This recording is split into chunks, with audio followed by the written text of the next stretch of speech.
नमस्कार शेतकरी मित्रांनो, आज सायंकाळच्या झटपट बातम्या. सोयाबीनचे दर कधी वाढणार? भाववाढीसाठी घरात ठेवलेल्या सोयाबीनने शेतकऱ्यांची उडाली झोप. आधार अपडेट होईना, शेतकऱ्यांची हेळसांड, कामे खोळंबली, तशाऐवजी डोळ्याचेच करा स्कॅनिंग.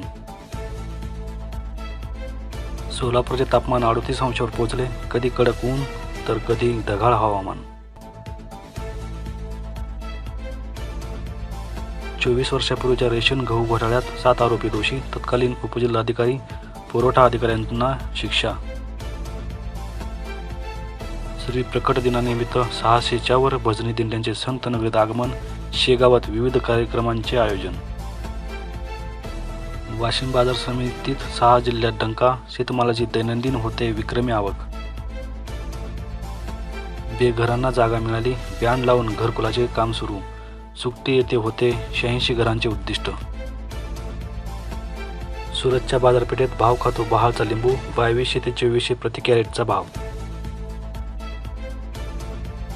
गुढ्यात बिबट्याचा पुन्हा पोल्ट्री फार्मवर हल्ला. 100 कोंबड्यांची केली शिकार. अवकाळीने केले होते जे नव्हते. सायगाव तालुका, चाळीसगाव तालुक्यात 2 दिवसापूर्वी वादळी वारे आणि अवकाळी पाऊस. यावलला पुन्हा पावसाचा फटका. सलग दुसऱ्या दिवशी अनेक ठिकाणी पिकांचे नुकसान. अवघ्यात अर्ध्या तासाचा पाऊस आणि वादळाने उडवली शेतकऱ्यांची दानादान. नंदुरबार जिल्ह्यात गहू, हरभरा, दादरचे नुकसान. गुजरात गोंदल मिरचीने पाळला गाडगेचा भाव. गेल्या वर्षीच्या तुलनेत दर निम्म्यावर. म्हैसाळच्या पाण्याने ओढेत बंधारे तुडुंब. कूपनलिका विहिरीच्या पाणी पातळीत वाढ.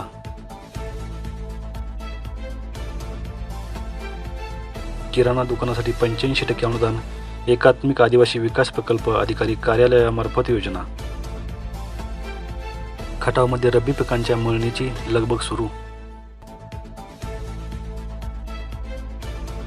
कावली परिसरात बहरली फुलकोबी. वाघेडा, जळगाव, कावली, वसाळ आदी गावामध्ये भाजीपाला उत्पादक.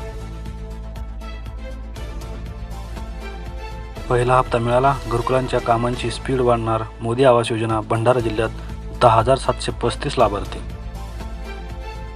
100% अनुदानावर शिलाई मशीन. आता संधी एप्रिल नंतर. समाज कल्याण विभागाची योजना.